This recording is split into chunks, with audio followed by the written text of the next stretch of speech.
Raphaël Nadal, vous allez lui rendre un hommage à Roland-Garros. Absolument. Qu'est-ce qui va se passer exactement? Il a souhaité arrêter sa carrière donc en fin d'année dernière. C'était un peu un souhait commun de la part du tournoi et de Rafa de pouvoir dire son dernier au revoir ici à Roland-Garros, à Paris. Je ne vais pas rentrer dans le détail de ce qu'on va faire, mais lui, ça commande. Parce que moi, je pars toujours du principe que ça doit aller au joueur ou à la joueuse qu'on honore. Et c'est son souhait d'abord, avant ce que tout le monde a envie de voir. Est-ce que c'est Roger Federer qui va venir lui remettre un prix, faire un discours? Le 25 mai. Je brûle ou pas? Le 25 mai. Ah, j'ai brûlé.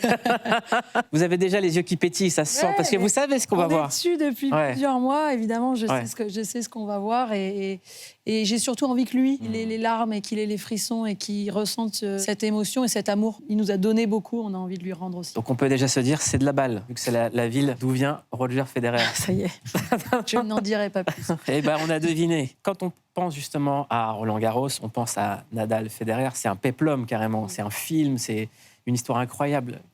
Comment vous pourriez la raconter, cette histoire, vous qui l'avez vécue en tant que spectatrice et également en tant que professionnelle du tennis? Federer, Nadal à Roland-Garros, c'est l'exceptionnelle réussite de Rafa sur terre battue. Parce que Roger, immense champion, et pourtant, il n'a jamais vraiment réussi à exister face à Rafa au meilleur des 5-7, un format quand même assez long, pour contrer cette puissance, cette force mentale, cette force physique évidemment aussi. Lui qui s'est retrouvé quand même à plusieurs reprises en finale face à lui, même en demi. Également, il n'a jamais réussi à trouver la clé. Et pourtant, c'est un des plus grands joueurs de l'histoire du tennis. Mais Rafa à Roland, c'est dire la domination qu'il avait, c'est exceptionnel.